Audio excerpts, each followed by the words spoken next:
Hugues Hector Zogo, bonjour. Bonjour Maury, bonjour Omar, bonjour aux téléspectateurs, à nos amis auditeurs de Diaspora FM, bonjour également aux internautes. Je vends le secret? Non. D'accord, bon. Bon, je ne vends pas le secret. D'accord. Bonjour. Bonjour Maury, bonjour Hector, bonjour à tous. C'est quoi votre secret ce matin? Vous êtes en costume ce matin. Vous avez décidé de nous défier parce que... Hector m'a souvent fait ça, donc je commence désormais aussi. Je serai complètement décalé, comme la fille décalée. Les vendredis? Oui, je serai décalé. Les vendredis? Pas d'accord. Oui. Que vous nous attendiez. Toute la semaine, cette fois-ci, Hector était en tenue locale. Et personne n'a dit quoi que ce soit. Personne n'a rien dit. Voilà. Donc je me force de porter cette camisole-là aussi, tout le temps aussi, toute cette semaine. On verra bien. Très bien, d'accord. Ok. Alors on accepte, on va y aller pour le débat. Pour soupçon de corruption d'agents publics, des responsables du Parti libéral interpellés. Oui, l'information est subitement tombée hier avec le message du ministre de l'Intérieur et de la Sécurité publique. Après, l'on a appris que le président du parti était activement recherché et puis vers le soir, l'on a appris qu'on a pu les interpeller et puis ils sont en garde à vue. Hugues Hector Zogo, c'est un soupçon de corruption. 2 agents du ministère sont déjà interpellés, écoutés certainement, suspendus. On va faire le procès la semaine prochaine. Qu'est-ce que cela vous inspire? Je pense quand même que en tant qu'acteur de la vie publique, nous devons faire très attention aux actes que nous posons. Je partirai de ce fait. Vous savez, les déclarations du ministre de l'Intérieur ont été assez précises. Vers la fin, je vais le citer, il dit « C'est à cette étape que j'ai été informé de sources dignes de foi, des faits de corruption avérés, mettant en cause 2 cadres de ministère, dont l'un de la direction des partis politiques et des affaires électorales et l'autre de la direction des affaires intérieures et des cultes sur le même dossier. » Fin de citation. Je viens sur cette petite partie des faits de corruption avérés mettant en cause. Quand on est ministre de l'Intérieur, on ne fait pas... c'est-à-dire on ne sort pas n'importe quel mot. Donc, si le ministre de l'Intérieur est parvenu à sortir ces mots-là, c'est qu'il y a eu suffisamment de preuves. Et vous avez vu la célérité avec laquelle le dossier est en train d'être abordé. Vous vous rendez compte que, en un premier temps, les 2 cadres dont on parle se sont retrouvés à la brigade économique et financière, donc sans doute pour être écoutés. Mais, un instant après, ils ont été suspendus. Ils ont été déchargés. Le ministère, donc, de l'Intérieur, ma foi, à travers cette décision, est en train de dire « Je les mets à disposition de la justice pour qu'ils puissent répondre convenablement de leurs actes. » Si le ministre ne le fait pas, on trouvera sans aucun doute qu'il y a une certaine couverture politique. Donc là, le ministre de l'Intérieur dit, c'est des cadres du ministère, allez répondre. C'est moi qui leur ai fait confiance et c'est moi qui les ai nommés à ce poste. Mais au regard des déclarations, au regard de ce que nous avons entendu, au regard peut-être même de ce qui a été fait relater au niveau de la brigade économique et financière, c'est suffisamment grave et donc vous ne méritez plus la confiance du ministre que je suis. Par conséquent, je vous retire cette confiance-là et je vous mets à disposition de la justice. Quitte à vous, avec le temps ou les jours à venir, de démontrer que vous êtes blanc comme neige. Que vous êtes blanc comme neige. Maintenant, si vous n'arrivez pas à le démontrer, la suite, chacun de nous connaît quand on parle de dossiers de corruption, parce que c'est suffisamment grave. La corruption est punie. C'est un acte qui est sévèrement puni d'ailleurs. Et je disais qu'il faut faire très attention quand on se retrouve être un acteur de la vie publique, parce que essayer de parcourir la une de tous les journaux. Je ne sais pas si vous avez déjà le nom d'un de ces deux cadres qui se sont retrouvés incriminés. Jusque-là, non. Non. Mais, à l'opposé, il y a un nom qui est revenu tout le temps. C'est le nom du président du parti, le libéral. Donc, le parti qui est en train d'être incriminé aujourd'hui. Pour dire quoi? Quand vous voulez porter une charge morale, quand vous voulez vous retrouver à la tête d'une institution, quand vous aspirez à un poste électif, tous les actes que vous posez dans la société, ces actes-là sont suivis par la presse. Aujourd'hui, le nom s'est retrouvé à la une de tous les organes de presse possibles. Il y a quelques mois ou il y a quelques semaines... Le quotidien Fraternité parle de scandale. C'est un scandale. C'est un scandale parce qu'on a suivi un peu l'évolution de ce monsieur. Quand il s'est retrouvé, pour la plupart du temps, sur les plateformes numériques, à communiquer autour de son image, à démontrer qu'il est ce citoyen-là qui a le souci d'apporter, de changer les choses, voilà, de changer les choses. Quelqu'un qui, à un moment donné aussi, s'est retrouvé dans une posture assez acerbe vis-à-vis du pouvoir en place. Est-ce qu'on peut dire donner des leçons en quelque sorte? Je ne veux pas utiliser... Pour ce que j'ai lu... Je ne veux pas parler de moralisateur. Je ne veux pas parler de moralisateur parce que c'est assez fort. Mais je trouve qu'il avait quand même, dans sa démarche, il y avait toujours une manière de critiquer et à l'opposé, de proposer ce qui devrait être.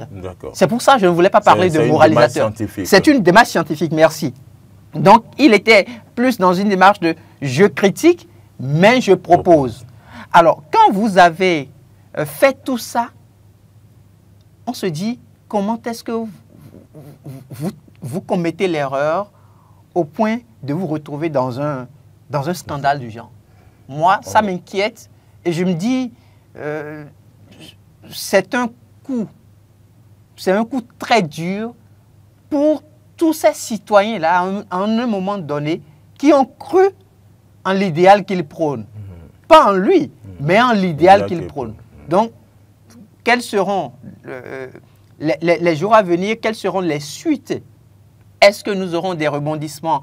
Est-ce qu'à un moment donné, nous allons nous rendre compte que lui-même, il est blanc aussi, ou est-ce que par la suite, on se rendra compte qu'il est coupable? Autant de questions qui taraudent l'esprit. Voilà, qui me taraudent l'esprit. Je vais me tourner vers Oumar. Oumar, vous avez écouté le développement fait par Hugues Hector Zougou. Quand vous avez appris cette information, plus tard que mercredi dernier, vous avez fait allusion à ce parti, vous avez parlé de ce parti, et puis subitement, vlan, nous voici face à ce que la Fraternité appelle un scandale quant à ce que la justice fasse son travail.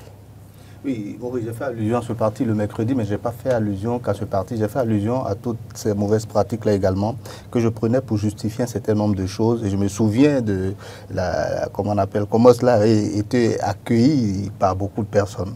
Ça, c'est la première chose que je voulais dire. Mais en tant que Béninois, en tant que citoyen béninois, simple Oumar Adéandjou, qui ne commande pas l'actualité politique, j'ai bien envie de dire d'abord que c'est dommage.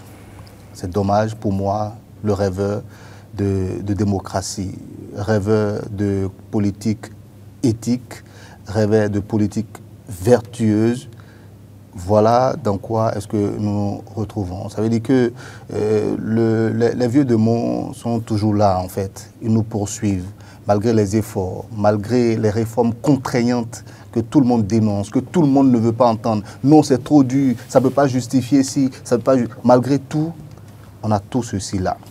Mais vous savez, quand on est face à une affaire qui est encore pendante devant la justice, il est de bonne loi, on va dire, de rester plutôt, on va dire, réservé, de ne pas tout de suite prononcer de sentence, de porter des gants. Parce qu'en pareille occurrence, on risque tout de suite de transformer le soupçonné, le présumé corrupteur, tout de suite en corrupteur avéré. Donc, on va faire très attention par rapport à cet aspect. Mais je reviens sur le fait que c'est dommage. C'est dommage parce que malgré tout ce qui est en train d'être fait, malgré les réformes que tout le monde crie, il est mauvais, il n'est pas bon, ne dites pas ça. Monsieur Oumala, il dit, oui, malgré ça que je dénonce chaque matin, voilà où nous en sommes. Ça veut dire que la chose est tellement ancrée en nous, c'est complètement ancré en nous, c'est dans notre ADN complètement. Les gens ne veulent pas abandonner toutes les mauvaises pratiques. Et c'est ça qui persiste aujourd'hui. Ceci est le révélateur de tout ce que j'ai toujours dit sur ce plateau. Vous vous en souvenez? Lequel d'entre nous n'a jamais été dans une administration béninoise? Je ne m'écarte pas. Lequel d'entre nous n'a jamais été dans une administration béninoise? Voyant le comment on appelle, celui qui doit vous livrer peut-être un acte, celui qui doit vous donner un document, traîner, voyant la queue, se dit, il faut que je fasse vite. Ah, j'ai le journal. Ah, c'est quand même, non, il faut que je fasse vite. Je vais donner un 2000 au monsieur là rapidement pour que ça soit géré. Ah, je vais lui parler de mon frère qui connaît un truc comme ça. Et à chaque fois, on fait ce type de pratique là et on est content. Avec les conséquences que tout le monde connaît. C'est ça qui crée, comment on appelle, la crise de confiance qu'il y a aujourd'hui entre le peuple et les hommes politiques. Parce que la politique aujourd'hui est synonyme de corruption, de mauvaises pratiques. Voilà un révélateur encore. C'est ça qui crée la mauvaise gouvernance qu'on a dans nos États. Parce que l'argent qui est destiné à quelque chose, l'argent qui est destiné à faire quelque chose, et les règles qui sont destinées à être respectées, tout cela n'est plus respecté parce que tout simplement on cède donc à la part du gain facile. La bonne gouvernance, on crie, on veut la bonne gouvernance, on veut la bonne gouvernance. Mais au même moment, c'est nous-mêmes qui mettons les bras, comment on appelle, les bâtons dans les roues de celui qui est censé mener à bien cette bonne gouvernance-là, de mener à bien toutes ces réformes-là. Écoutez un peu les déclarations du ministre. Tout était bien parti. Ils ont été une première fois, ils ont rencontré des difficultés. On leur a noté des pages sur 65 pages, des fautes, pardon, des manquements sur 65 pages de leurs documents qu'ils ont envoyés. 65 pages. Ils sont partis en arrière, ils sont revenus. On leur a relevé encore d'autres manquements sur 10 pages cette fois-ci. Il y a eu de l'amélioration. Ils ont pu régler le problème. On est passé maintenant à l'étape maintenant donc de récépissé provisoire. Il y a même, avant l'étape de récépissé provisoire, il y a eu une autre étape. La troisième étape, c'était juste une page. Voilà. Et ils ont répondu à cette Ils ont validé toutes les étapes. Mais respectons simplement les règles. On a beau dire, ils sont mauvais, ils sont durs, ils sont contraignants. Moi, je dis une chose. Il y a des États où les règles étaient plus compliquées et malgré ça, les gens les ont respectées, ils ont pris le pouvoir. Oui, il y a plein d'exemples qu'on peut citer. On traitait même certains de dictateurs. Ils ont mis des règles compliquées en place. Mais malgré ça, nous ne sommes pas en dictature, nous sommes dans une démocratie. Avec des problèmes à régler. Et ces problèmes qu'on veut régler, on les connaît tous. Et je les cite chaque matin sur ce plateau. Je les cite chaque matin sur ce plateau. Mais je répète aussi une chose, il ne faut pas qu'on essaie de transformer mes propos. Je dis le fait que les réformes, notamment sur le plan politique, soient contraignantes, c'est vrai que c'est à revoir. C'est vrai qu'on doit réfléchir par rapport à ça. C'est vrai qu'on doit peut-être relire un peu les choses. Je suis complètement d'accord. Mais comment est-ce qu'on règle les problèmes? J'étais même très content. Vous avez dit que j'ai cité les libérales. Je l'ai écouté, j'ai écouté son entretien qu'il a accordé à certains de nos confrères. J'écoutais, mais j'étais émerveillé et dit, ah ben finalement, on a pratiquement une opposition qui veut construire quelque chose. Ce n'est pas une opposition qui critique pour critiquer. Il n'a jamais dit qu'il est de l'opposition. Bon, il ne l'avait jamais dit clairement, mais je me disais que voilà un politique qui a envie comment on appelle, de continuer sur une certaine lancée en matière de réforme. Tout ce qui est fait n'est pas parfait. Tout le monde le dit. Il n'y a rien de complètement parfait, d'ailleurs, dans une œuvre humaine. Il faut un autre qui vienne pour pouvoir donc essayer d'atteindre encore la perfection. Et à chaque fois, on évolue ainsi. Tout mon, comment on appelle, mon émerveillement face à tout ceci aujourd'hui, où est-ce que c'est? On s'est fait rattraper par nos travers encore et encore. Et ça vous fait mal. Moi, oui, je suis complètement écœuré. Ça veut dire qu'en réalité, ce pourquoi on se bat, c'est comme si ça ne s'arrête pas en fait. C'est une gangrène. C'est une gangrène. Regardez aujourd'hui, au moins quand tu vas dans l'administration, même l'accueil est différent aujourd'hui. Oui. Même l'accueil est différent. Et tu as envie de comment on appelle. Moi, je le répète toujours, je viens d'un pays étranger où je n'ai jamais fait d'acte, on va dire, d'état civil ou bien même d'acte, comment on appelle, civil, comme un citoyen d'un pays. Je l'ai toujours fait comme étranger. Mais quand je suis arrivé au Bénin, c'était avec fierté que je rentrais dans les administrations. Mais malgré ça, je savais comment ça se passait. Je savais comment ça se passait. Il y a des gens qui faisaient leur carte d'identité en un seul jour. Ce n'est pas un secret. Avant 2016, je vous le dis, il y a des gens qui faisaient leur carte d'identité en un seul jour, en une journée. Pendant que nous, pauvres, on devait coûte que coûte attendre le temps qu'il fallait. Et même le temps qu'on demandait, qu'on nous disait qu'on devait respecter, ce temps-là n'était plus respecté finalement, on te fait traîner, on te fait traîner. Tout ça dans l'optique que, bon, c'est le samedi, voilà. Il faut que tu donnes quelque chose. Tout ça a changé. Regardez un peu comment nos policiers se comportent. Ce n'est pas complètement fini, mais on voit. Des policiers aujourd'hui, tu tombes en panne, le policier vient pour te demander « Ah, monsieur, qu'est-ce que vous avez ?»« Oui, ma voiture est en panne. Ah, on peut vous aider? Ok, essayez de garer ici pour ne pas encombrer. » Et ils aident même les gens. Avant, ce n'était pas le cas. Donc, il y a quelque chose qui évolue sur le plan donc, comment on appelle, du comportement, des pratiques. Et c'est cela que moi je vais dénoncer. Je n'ai rien à voir avec ce qui se passe pour le moment, parce que moi, quand une affaire est devant la justice, j'évite d'en parler au maximum, mais je préfère parler ce matin des conséquences de la corruption. Et c'est quelque chose qui m'exaspère, parce que le régime qui est là veut lutter coûte que coûte contre ça. Absolument. Au point où il est complètement impopulaire aux yeux de certains.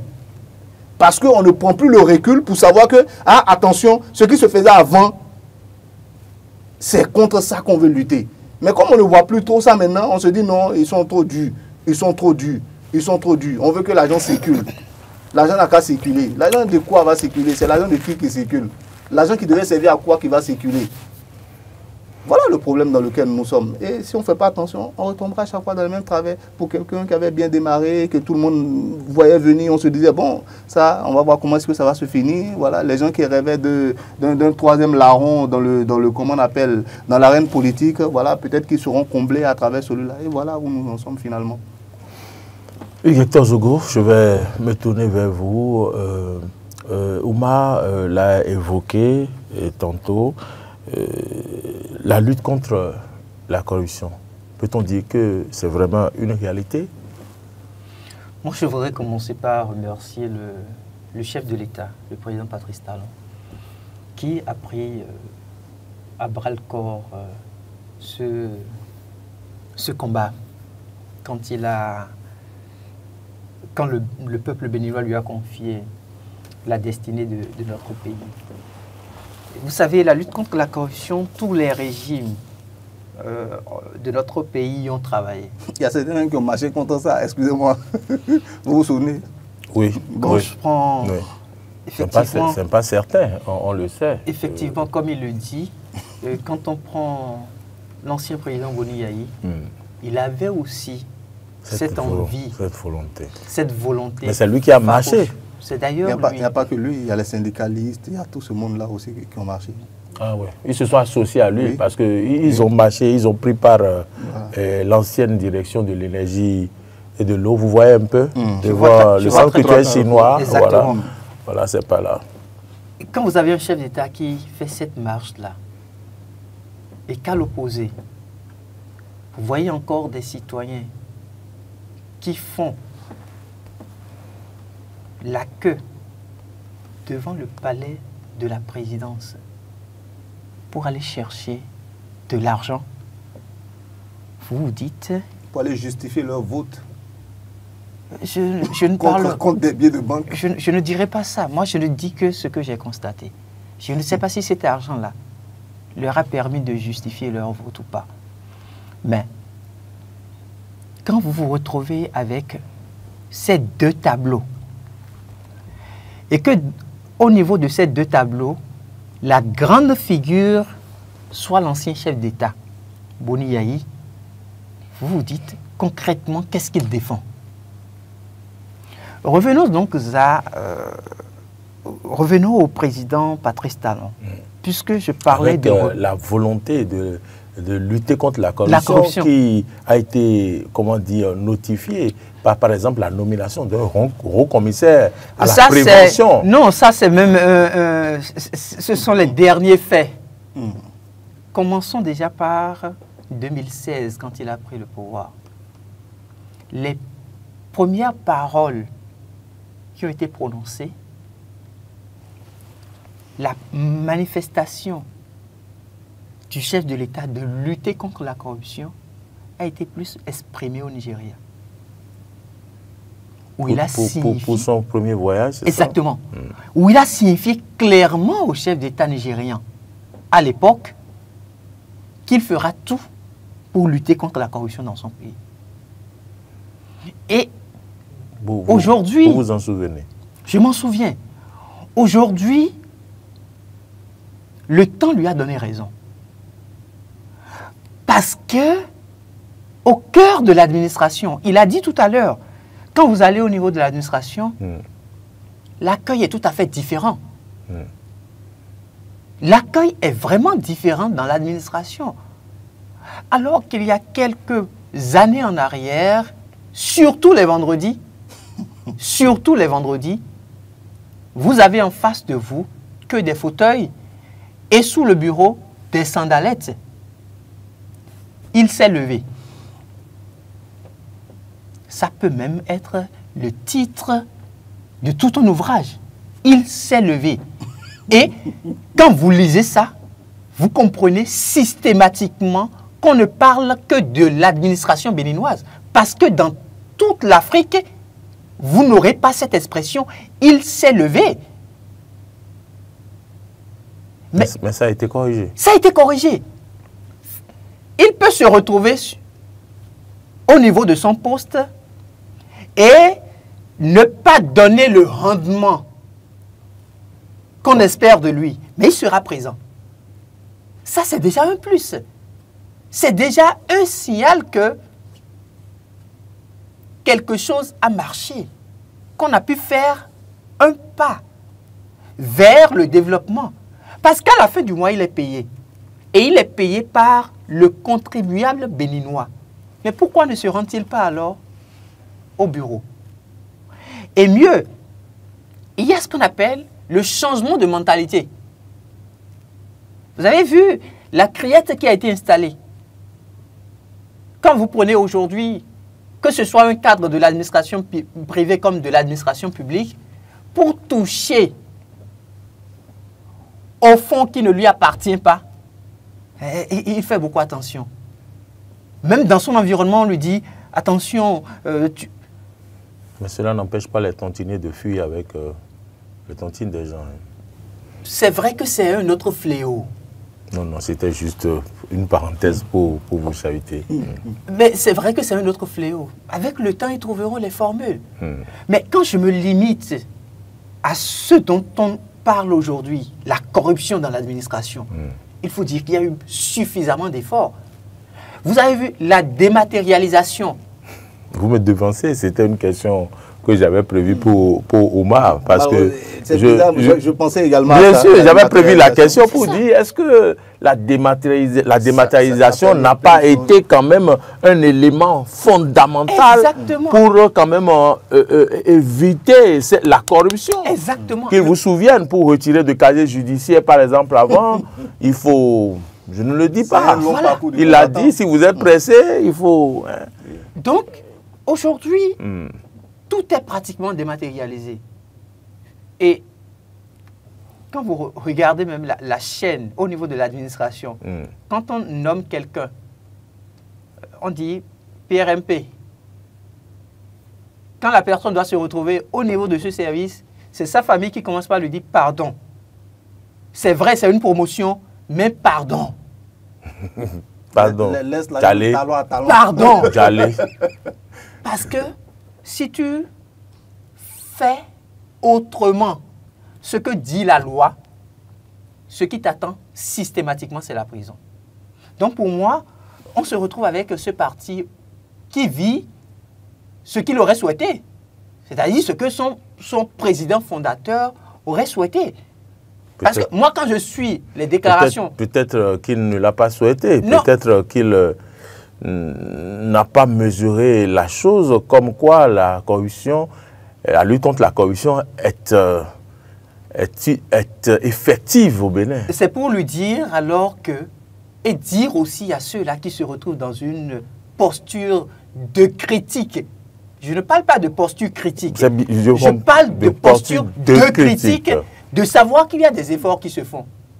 Parce qu'en posant l'acte, il n'aurait jamais imaginé que le ministère de l'Intérieur aurait eu les moyens nécessaires pour pouvoir se rendre compte qu'il y a eu de l'argent. Parce que le ministre de l'Intérieur a été clair. De fortes sommes d'argent.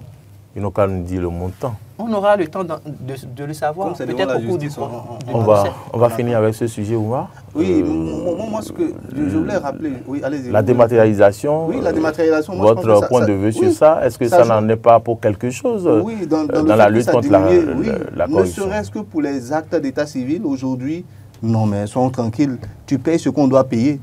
Et c'est tout. Tu le payes même en ligne. Oui, tu le payes en ligne. C'est même pas un individu que tu le payes. Tu le payes en ligne, tu finis de payer, en même temps, ton PDF te vient, tu prends, tu vas tirer, tu as ton acte. Wow. Je vous assure, c'est tellement bien. Des fois, il y a des bugs, je ne dis pas non. Des fois, quelquefois, mais quand tu appelles immédiatement, on t'écoute. On te dit, ah, vous avez fait ci, ok, d'accord. Reprenez ceci, envoyez ça dans tel, comment on appelle, dans tel numéro WhatsApp et immédiatement, ils vont vous répondre. Je te dis, dans les secondes qui suivent, tu vas voir ton mail, c'est déjà là. C'est comme ça. Et moi, je pense que ça permet de diminuer un tant soit peu la corruption dans notre pays. Mais rappelons quelque chose à chaque fois, parce que quand on finit de parler, il y a quelques partisans, je vais dire, enfin, de certaines obédiences politiques qui tout de suite nous attaquent. Pas que sous les autres régimes, il n'y a pas eu cette lutte. Il y a eu cette lutte. Il y a des efforts qui ont été faits. Il y a des avancées aussi. On n'est pas parti, c'est pas que c'est venu brusquement comme ça, non. Même sous le général Kérékou, non. Mais c'est là où je voulais en venir. Je voulais vous parler de l'Amazone. Voilà. Pourquoi vous me devancez? Ce matin-là, j'ai l'impression qu'il y a quelque chose qui se passe. Oui. C'est vrai qu'on s'est crié dessus un coup.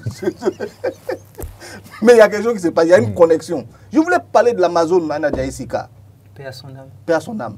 Sur les plateaux de télévision, le petit bout de femme bouillonnante, elle est là, elle crie, elle dit non, elle dit si, elle dit mais pourquoi et tous les jours c'est les débats. Cette dame-là a lutté, elle a tout fait. Je voulais parler de tous ces acteurs de la société civile qui à chaque fois, dès qu'il y avait une petite situation... Jean-Baptiste Elias aussi, non? Jean-Baptiste Elias, oui, Gustave Assa, tout ce monde-là. Martin Assoba aussi. Martin Assoba, oui, Alcré, ils ont tous crié. Donc c'est vrai que ce n'est pas quelque chose qui est arrivé de manière spontanée, mais ici c'est que... Il y a aussi l'actuel... le Haut Commissariat à la gouvernance concertée de M. Moïse Messan. Oui, Moïse Messan. Ils ont essayé à un moment. Oui. Donc, ce que je veux dire, c'est quoi? C'est que ce régime, lui, il a sa particularité. C'est parti des tests pour essayer de, comme on appelle, d'instaurer les bonnes pratiques sur tous les plans au Bénin. Et ça, mais saluons-le un tout petit peu, c'est tout ce que je veux dire. Je n'ai pas dit que les autres n'ont rien fait. Les autres ont essayé aussi. Et ça a donné ce que ça a donné. Celui-ci est en train d'essayer, ce n'est pas fini. La preuve, ce matin encore, on nous dit qu'il y a encore des gens qui ont essayé telle chose. Et finalement, c'est le ministre même qui en a été informé et donc qui a mis l'affaire devant la justice. Moi, je pense que tous les Béninois, moi, le conseil que je vais donner, c'est que pour aller au développement. Et notre développement aujourd'hui, ça passe tout simplement par de petites choses. Hein. Offrir les services de base aux populations. Et pour les offrir, ce n'est pas grand-chose. C'est tout simplement laisser l'argent qui est destiné à quelque chose servir à cette chose-là. Ne pas les détourner. Ne pas corrompre l'administration qui est censée faire les volontés donc, du pouvoir pour que les choses se fassent. Essayons le plus que possible d'être un nouveau type de Béninois, celui qui respecte les normes, celui qui respecte les règles, celui qui respecte les tests de la République, celui qui n'a pas de mauvaises pratiques. On ne peut pas tout balayer, je suis d'accord, mais il y a certains pays qui sont aujourd'hui, ils sont disciplinés, les pays industrialisés. Oui, prenez les Japonais, là-bas, c'est vrai, vous allez me dire, il y a la corruption au Japon. Oui, on ne peut pas éradiquer, c'est impossible. Il y en a là-bas. Mais quand vous marchez dans la rue au Japon, quand le Japonais marche simplement et qu'il ne vous dit rien, vous voyez la vertu en lui. Pourquoi est-ce que nous, Béninois, on ne peut pas atteindre comment on appelle, cette étape-là également? On peut l'atteindre. Il faut qu'on change simplement. Je pense quand même que c'est un signal fort qui vient d'être donné et que ça doit pouvoir faire réfléchir tout un chacun de nous pour savoir que tôt ou tard, comme je ne veux pas dire comme l'autre, tôt ou tard, les liaisons embellissent la phrase. Tout pourrait se faire savoir. Donc il va falloir qu'on fasse un peu plus attention. On va parler plus amplement de ce thème dans le forum des rédactions de ce soir. On va continuer avec un autre sujet et notre confrère Serge Novillon a été honoré, élevé au grade de chevalier de l'ordre national. Serge Novillon honoré, Oumar Adéanjou, c'est une fierté. Bon, moi je ne dirais pas forcément une fierté, moi je dirais que c'est une reconnaissance. D'accord. Une reconnaissance qui est juste pour ce qu'il essaie de faire pour la nation. Moi, je vais vous dire, pour avoir les informations officielles au Bénin aujourd'hui, c'est vrai qu'avant, on prenait les micros et on se promenait partout. On aimait bien ça. Hein. Le fait qu'on nous l'a arraché même, ça nous a un peu diminué. Et on n'a plus ça aujourd'hui. Mais je vous assure, quand je vais sur les réseaux sociaux de Serge Novillon, j'ai toutes les informations officielles. J'ai toutes les informations officielles. Et je vais vous dire une chose encore, à temps. Ce n'est pas que c'est 3 jours, 2 jours, non, c'est à temps. À l'instant où c'est fini, tu as les photos, tu as tout ce qu'il te faut pour pouvoir avoir une bonne compréhension des choses. C'est immédiat, c'est automatique. Au point où un jour, moi je l'ai appelé, sans savoir même qu'on allait, je ne le connais pas personnellement. Jusqu'aujourd'hui, lui au moins, on ne s'est jamais serré la main. Je ne le connais pas personnellement. Au point où un jour, j'ai décroché mon téléphone, je dis... J'étais dans mon bureau, je dis non, celui-là, il faut que je l'appelle. Je veux savoir, je veux en avoir un peu plus encore. Je veux savoir un peu plus sur les choses officielles. Je veux comprendre un peu plus comment est-ce que les choses marchent dans ce pays-là. Et donc j'ai appelé M. Serge Novillon, je me suis présenté, mais je vous assure, il m'a accueilli d'une manière mais exceptionnelle. Il n'était pas haut perché. Parce que chez nous, vous savez comment ça se passe. Je travaille à la présidence, vous savez ce que ça donne comme grade. Tu peux regarder ton second comme si tu avais 5 km de hauteur, tu le regardes comme ça. Ça va, comment tu vas? Mais pas du tout. Il était très humble. Il m'a dit, ah, monsieur Adéanjou, comment vous allez? Je dis, je vais très bien, monsieur. Vraiment, c'est avec un grand plaisir d'abord que je discute avec vous ce matin. Et j'aimerais que vous m'informiez un peu plus sur donc, tout ce qui se passe dans les... Il m'a donné une réponse, mais qui m'a calmé, qui m'a dit, non, mon ami, ne t'inquiète pas. Il m'a dit, mais en réalité, même si je vous donne tout ce que je vais vous donner par WhatsApp aujourd'hui, je vous mets dans ma liste de diffusion, je vous assure, c'est ce que vous avez sur mes réseaux sociaux là, c'est exactement les mêmes choses que j'envoie à tout le monde. Je vous assure, ce n'est même pas nécessaire. Il me l'a dit, mais de manière calme, tranquille. Et il m'a dit non, de continuer sur les trucs, que toutes les informations officielles sont sur ces canaux digitaux. J'ai dit, waouh, bravo. Et après ça, je l'ai remercié, il m'a remercié. Donc vous vous rendez compte? C'est quelqu'un, moi je pense qu'il travaille pour la République et il faut le lui reconnaître. Donc pour moi, je pense que c'est une bonne reconnaissance. Il faut distinguer ceux qui doivent être distingués. Reconnaissance méritée. Oui, c'est une reconnaissance méritée. Vraiment méritée. Je ne sais pas qui est parti donner son nom, mais c'est le chef de l'État lui qui est parti dire je veux qu'on me fasse, qu'on m'honore Serge Novillon. Il n'a pas mal fait, à moi, mon humble avis. Je ne le connais pas. Il peut même témoigner. S'il regarde cette émission, il peut dire, je ne connais ni d'Adam ni d'Ève, M. Adéanjou. Il peut le dire. Peut-être qu'on se voit, peut-être en tant que journaliste, mais je ne lui ai jamais serré la main, je ne le sais même pas, mais je l'ai appelé une seule fois dans ma vie. Donc ça vous dit, moi je suis content qu'on puisse honorer une telle personne. Moi je l'ai encore vu ce mercredi, je l'ai encore vu. Je crois que c'est mercredi ou mardi. Je l'ai encore vu mardi à la présidence. Et voilà, c'est un plaisir. Et voilà, vous avez suivi un peu cette cérémonie à laquelle M.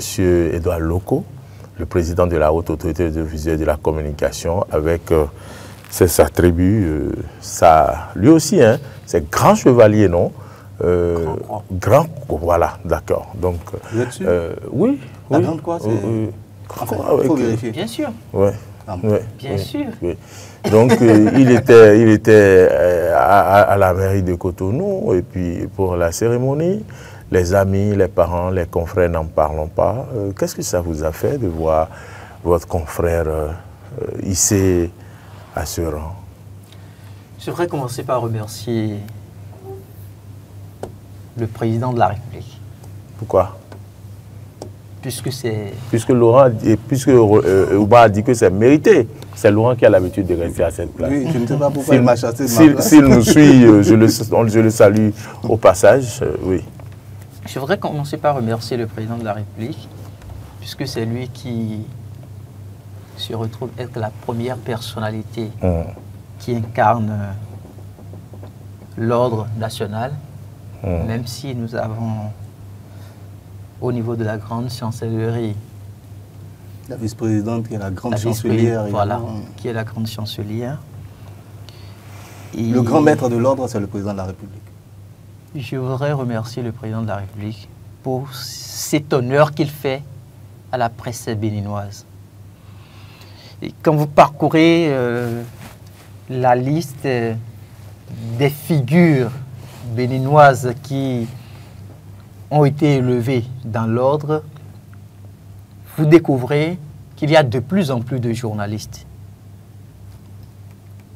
Et ces journalistes, quand même, sont effectivement des exemples.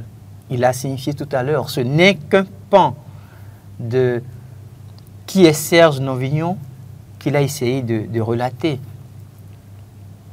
C'est quelqu'un qui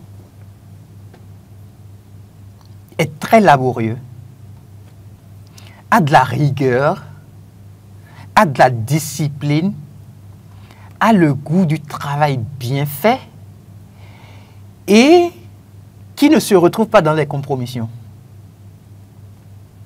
Est-ce des critères forcément de réussite? Oui, c'est des critères de réussite. C'est des critères de... Vous ne pouvez pas réussir si vous vous retrouvez dans la compromission. Vous ne pouvez pas réussir si vous ne faites pas correctement le travail qu'on vous a confié. Vous ne pouvez pas réussir si vous n'avez pas de la discipline. Certes, il y a la loi qui est là. Il y a peut-être le règlement intérieur qui est là, qui vous recommande ce que vous devez faire. Mais l'autodiscipline est déjà un facteur très important et déterminant pour permettre de savoir si vous aspirez à occuper encore de grands postes de responsabilité. Et notre confrère Serge Novignon, je ne sais pas combien de journalistes africains vont manquer de reconnaître effectivement qu'il mérite cette distinction-là qui lui a été accordée par notre pays. Parce que vous le voyez dans l'action. C'est vrai qu'il est aujourd'hui au niveau du palais de la présidence, et c'est là qu'il travaille, mais ce n'est pas, je veux dire, parce qu'il travaille au palais de la présidence que systématiquement cette distinction lui a été accordée. La preuve, un organe a écrit... Serge Novignon, je ne me rappelle plus, mais a parlé de journalistes au service du public, au service de la presse publique, je crois, quelque chose comme ça. J'ai lu rapidement, je ne sais pas, hein. C'est ça? Oui, c'est bien ça, c'est l'organe ça. Quoi? C'est où ça? je ne vois pas où c'est écrit. Bon, depuis ma position, je n'arrive pas à lire. Bon, moi, j'ai vu tout ce qu'il y a sur la une, mais il n'y a pas Serge Novillon là. Serge Novillon est bien là, avec le président de la RAC. Ah oui. Serge Novillon, une vie de service public honorée par la République. Voilà, merci. D'accord. Merci à Marcel Yedo. Oui. Donc, pour moi... D'accord. Une vie de service public honorée par la République. Voilà. Pour moi, c'est une fierté. C'est une fierté, ça n'arrive pas assez vite. Ça n'arrive pas assez vite. C'est peut-être plus les acteurs politiques qu'on cite. C'est souvent les directeurs de cabinet, les secrétaires généraux. C'est souvent leur nom. Mais aussi les fonctionnaires. Hein, les fonctionnaires, oui. Mais au niveau de la presse béninoise, nous n'avons pas assez. Nous n'avons pas suffisamment. Et les quelques-uns qui aujourd'hui sont dénichés... Ils ont décoré quelques éléments de la presse, quelques personnalités de la presse qui étaient à la HAC. La HAC mandature, oui, parce que c'est un droit pour eux. Dès qu'ils sont systématiquement nommés conseillers... ils ont droit à des décorations. Exactement. Alors, donc pour moi, c'est une fierté de savoir que de jeunes figures émergent. Et que tôt, on leur confie encore plus de responsabilités. Le tôt ou tard, là. Tôt, on leur confie encore plus de responsabilités. Parce que toutes les fois où Serge Novillon se rappellera de la journée d'hier, de cette distinction qu'il a reçue au nom de la République, il est tenu non seulement de vivre la fierté du service déjà rendu à la nation, mais il est aussi tenu de travailler davantage à mériter plus la confiance. Et c'est en cela que c'est formidable. Au moment où vous faites mal, on vous sévit avec la loi, au même moment, la République a prévu des titres honorifiques pour vous élever, montrer à la face du monde que vous avez bien fait. On vient de parler du parti Le Libéral. On a parlé des faits de corruption. Mais à on a démontré à quel point la corruption gangrène notre société, ne pourra pas nous permettre d'avancer. Mais à l'antipode, on a une autre information et on est en train de célébrer. C'est pour vous dire que c'est chacun qui choisit. Au cœur de la République, vous êtes libre de vos actes. Mais la République, à un moment donné, pourra démontrer à la face du monde si, soit vous méritez la confiance d'être célébré, ou si vous méritez votre place dans les prisons. Et vous avez une citation dans ce sens, si je ne me trompe. Enfin, sinon, ça m'inspire en tout cas une citation que tout le monde... J'ai senti que ça vous inspirait une citation. Que tout le monde connaît. C'est vrai, on dit souvent que les trains, on parle toujours des trains qui n'arrivent pas à l'heure, mais ceux qui arrivent à l'heure, on n'en parle jamais. Pour dire quoi? Pour dire que quand c'est des gens qu'on doit punir, qui ont fait des fautes, on en parle tout le temps. C'est placardé sur les unes des journaux. Mais quand c'est des personnes qu'on récompense, parce que c'est l'opposé en réalité. Être élevé dans l'un des ordres de la République, c'est comme on appelle, c'est le contraire complètement comment on appelle, de commettre une erreur au point d'aller en prison. C'est exactement le contraire. Mais ça, on n'en parle jamais. On n'en parle jamais, on ne dit rien. On trouve que bon, c'est oui, on trouve que c'est normal, c'est rien. Le train qui vient à l'heure, il n'y a aucun problème, voilà. Alors que c'est des personnes... Le jour où le train vient en retard. Il faut commencer à célébrer ces personnes-là. Et c'est là où moi je voudrais dire à toutes nos communautés, à toutes nos populations, que des personnes comme Serge Novillon, il en existe dans nos sociétés. Et dans l'ordre national du Bénin, il y a plusieurs secteurs d'activité qui sont honorés. Oui. L'agriculture, je sais pas moi, tous ces secteurs-là sont bien différenciés et on élève les gens dans les ordres dans ces secteurs-là. Même si vous avez un pêcheur dans votre village et que vous reconnaissez que celui-là, c'est un battant. C'est grâce à lui que dans notre marché, tous les jours, il y a du poisson. Vraiment, c'est un incontournable. C'est un rassembleur, c'est ci, c'est ça.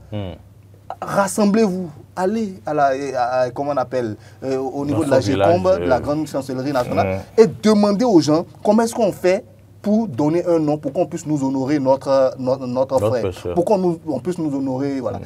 À la longue, un jour, il se peut que Oumadi un jour se lève et décide d'envoyer une missive comment on appelle, à la grande chancellerie pour dire « Je veux qu'on honore Mori Agua pour le travail qu'il a bas en tant que journaliste. » Je veux qu'on honore tous ceux qui animent Matin d'Éden. Je veux qu'on honore le réalisateur Marcel Yedo. Je vais vous répéter votre phrase ce matin. Que la modestie ne vous ait tout fort. Donc, je veux qu'on honore Mori Agua pour moi. Oui, c'est un petit moment de sourire, mais c'est une réalité. Il faut que nos populations le sachent. Que quand quelqu'un fait bien, on peut militer. On peut militer pour qu'on l'honore. Pour qu'on l'honore, pardon. Et de la même manière que la délation est là, pour qu'on puisse punir ceux qui font des mauvaises pratiques, c'est comme ça que la grande chancellerie est également. Mais beaucoup de Béninois ne le savent pas. On ne le sait pas. C'est Novio ne prenait pas aller à la grande chancellerie lui-même pour dire voilà mon dossier, je veux qu'on m'honore. Non, c'est sûr que c'est quelqu'un qui a introduit le dossier. Et c'est comme ça que ça se fait. Non, moi je me propose, mais c'est vrai que la grande chancellerie aussi fait son travail. Hein. On fait les enquêtes, on regarde le parcours, tout ça. Et avant donc de prendre la décision. Donc, qu'on puisse de temps en temps regarder dans les communautés également. C'est vrai qu'à la grande chancellerie, il y a un travail qui est formidable là-bas. Ils font ça vraiment très bien. Si vous allez voir les gens qui sont élevés dans l'ordre, il y a des illettrés qui ne peuvent même pas vous écrire I. A même, il ne sait même pas écrire, il ne sait rien écrire. C'est juste un petit commerçant qui a le côté très rassembleur, qui a fait des choses dans sa communauté et qui a été déniché par ses compatriotes qui ont dit « Ah, attention, ce monsieur-là, l'État doit lui reconnaître quelque chose. » Et il y en a plein comme ça dans nos communautés. Finir, vous me rappelez ce monsieur qui m'a rappelé les moments de la révolution populaire du Bénin, où les agriculteurs, chaque année, on en sélectionnait, et puis je crois qu'on les récompensait, et le président les mettait dans un avion. Ceux qui n'ont jamais pris d'avion, ils rentrent dans un avion, et puis on fait un tour avec eux en l'air. Oui, oui, ceux qui savent cela vont se rappeler chez eux qu'effectivement, ça se faisait. Chaque année, on honorait les agriculteurs, les meilleurs. Ils sont, je ne sais pas si c'était 50 ou 100, et on les mettait dans un avion. On faisait, parce que entrer dans un avion, il y a des gens qui n'ont jamais pris l'avion et qui ont fait toute leur vie sur la terre. Hein. Donc, quand même, il faut vivre cette sensation. Bon. Il faut vivre cette sensation. Moi, la sensation que j'ai envie de vivre, c'est de rentrer un jour dans un avion de chasse. Voilà.